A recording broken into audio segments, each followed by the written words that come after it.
Bismillahirrahmanirrahim. Assalamualaikum warahmatullahi wabarakatuh. Alhamdulillahirabbil alamin wassalatu wassalamu ala asrofil anbiya'i wal mursalin wa ala alihi washabbihi ajmain amma ba'du. Sahabat-sahabat sekalian, di kesempatan yang berbahagia ini perkenalkan, nama saya Iskandar. Saya asal dari Lampung dan saat ini menjalankan amanah tugas saya di Pesantren Hidayatullah Bandung Barat. Baik sahabat sekalian, dalam kesempatan yang bahagia ini saya akan share materi yang insya Allah sangat bagus ya, dengan tema kiat sukses menjadi leader yang produktif di era milenial. Baik, berbicara tentang leader, tentang pemimpin, itu Allah sendiri sudah memberikan sebuah visi kepada umat manusia bahwa kita diciptakan di dunia ini untuk menjadi seorang leader atau pemimpin. Inni ja'ilun fil ardi khalifah, untuk menjadi seorang pemimpin. Nah, dalam ayat yang lain Allah juga menjelaskan dalam Quran surat Az-Zariyat ayat 56, A'udzubillahi minasyaitonirrajim, Bismillahirrahmanirrahim, wa ma khalaqtul jinna wal insa illa liya'budun.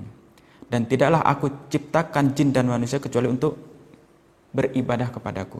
Jadi esensi diciptakan manusia itu ada dua hal. Yang pertama menjadi seorang pemimpin, yang kedua adalah untuk menjadi seorang Abdullah atau hamba Allah. Baik, berbicara kepemimpinan, dalam teori kepemimpinan itu ada dua faktor orang bisa menjadi seorang leader atau pemimpin. Yang pertama adalah born leadership. Artinya ada faktor gen. Kenapa orang itu jadi pemimpin? Bisa jadi orang tuanya, bapaknya seorang pemimpin, seorang kepala negara, seorang bupati atau gubernur, maka ada faktor genetik ke anaknya. Nah, itu faktor gen, born leadership. Yang kedua adalah made leadership. Seseorang tidak punya faktor gen tapi made, dia bisa jadi pemimpin karena diciptakan. Diciptakan ini bisa berbentuk di training, ya, di training, mengikuti pelatihan-pelatihan, seminar pendidikan, atau yang kedua, dia bisa menjadi seorang leader karena faktor keadaan atau kondisional. Karena dia ditugaskan suatu tempat yang tidak ada lagi orang lain selain dia, akhirnya dia diberikan amanah untuk jadi pemimpin di tempat tersebut. Sehingga dia bisa jadi pemimpin belajar dari keadaan. Nah, jadi secara garis besarnya ada born leadership dan made leadership. Dalam kesempatan yang bahagia ini saya akan share, nah, untuk menjadi seorang pemimpin atau jadi seseorang yang sukses dalam bidang apapun, itu ada 4 pola dasar yang harus dimiliki oleh setiap orang. Apabila 4 pola dasar ini sudah dimiliki, sudah diaplikasikan kepada siapapun, insya Allah dengan izin Allah, orang tersebut akan sukses. Yang pertama adalah vision. Seorang leader nomor 1 harus punya vision.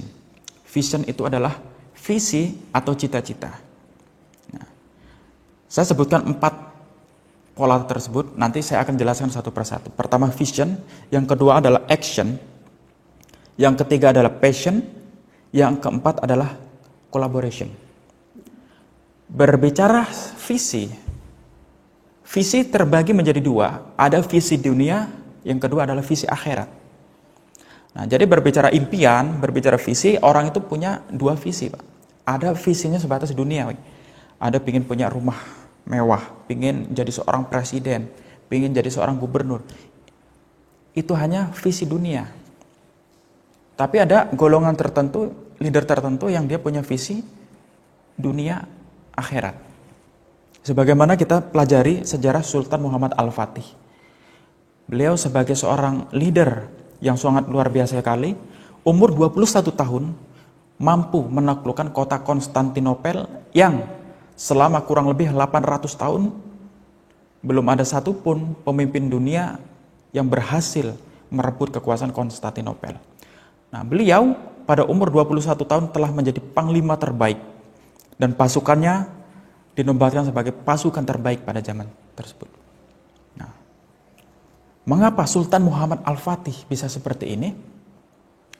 Karena beliau punya visi yang jelas, visi dunia akhirat. Visi dunianya itu dengan menaklukkan kota tersebut, dan visi akhiratnya adalah untuk memenangkan kejayaan Islam. Nah, jadi begitu juga dengan kita. Pada umur 21 tahun kita sudah jadi apa? Seperti apa visi kita? Apakah visi kita sebatas dunia atau hanya akhirat saja atau dua-duanya? Nah, ini berbicara visi. Karena berbicara visi, orang yang punya visi itu akan mempunyai energi. Ya, jadi orang yang punya impian besar itu energinya nampak. Dari bahasanya semangat, bahasanya positif, bahasanya merangkul dan memberikan energi kepada siapapun. Visi dunia, visi akhirat. Yang kedua adalah action. Action ini adalah tindakan atau kerja nyata. Di dalam action itu ada 3 tingkatan. Action itu artinya tindakan atau kerja. Kerja ada 3 tingkatan. Pertama adalah kerja keras, yang kedua kerja cerdas, yang ketiga adalah kerja ikhlas. Kerja keras adalah kerja yang melibatkan fisik.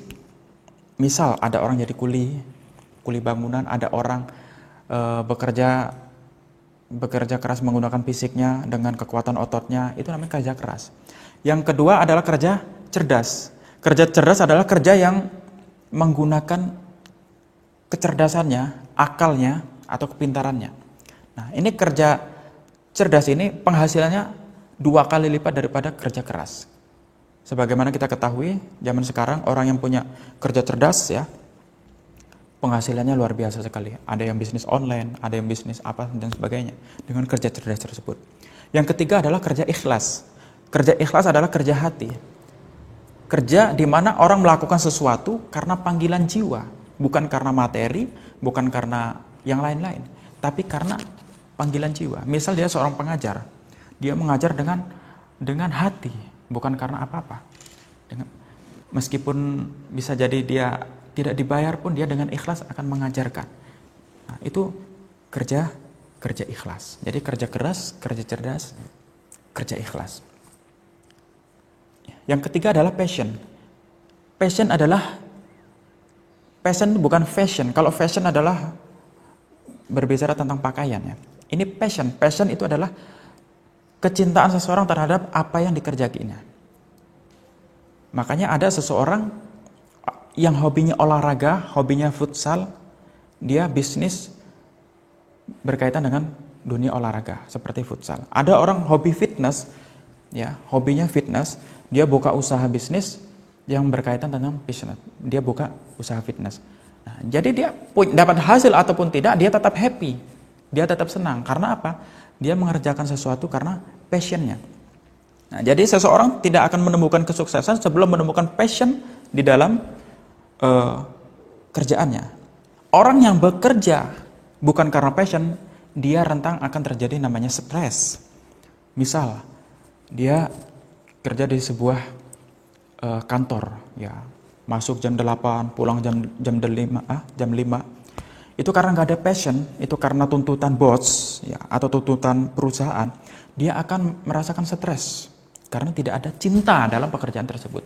Tetapi coba kita lihat, mohon maaf, mungkin ada bapak kita atau ibu kita sebagai seorang petani, coba lihatlah mereka. Ketika hujan, ketika panas, mereka tidak peduli. Justru semakin panas, semakin hujan deras, semakin semangat mencangkulnya. Karena apa? Karena orang tua kita sudah menemukan passion di dalam pekerjaan tersebut. Nah, maka dari itu, apapun pekerjaannya, maka munculkanlah passion di dalam pekerjaan kita. Dan yang keempat adalah collaboration. Artinya, orang sukses tidak bisa hidup sendiri. Harus berkolaborasi, harus bekerja sama. Tanpa bekerja sama, seseorang tidak akan sukses. Contoh, misal ada seorang artis. Saya ambil contoh, saya pernah dapat video waktu itu Tukul Arwana. Waktu itu beliau hanya melawak, hanya jadi seorang pengamen juga di mobil. Tapi ketika beliau ketemu ada seorang produser yang melihat potensinya Tukul Arwana ini melawaknya lucu, akhirnya beliau direkrut dan singkat cerita membuatlah sebuah sebuah acara namanya Empat Mata pada waktu itu. Di situ Tukul sebagai pembicaranya. sebagai pelawak utamanya untuk mewawancari para artis. Itu luar biasa. Dengan berkolaborasi dengan orang yang punya uang, akhirnya Tukul tersebut dengan potensi lawaknya, dia bisa menghasilkan penghasilan yang sangat luar biasa sekali dari lawak tersebut. Contoh lain ada Sule. Sule itu dulu sepertinya pelawak biasa, tapi ketika menemukan partner yang orang luar biasa, punya modal dan sebagainya, akhirnya Sule bisa dijadikan pelawak yang sangat luar biasa. Sekarang kita sama-sama tahu seperti apa kekayaan Sule. Nah, seperti itu. Dan banyak lagi tokoh-tokoh hebat yang lainnya, mereka sukses itu karena berkolaborasi, berpartner, atau bekerja sama dengan pihak lain.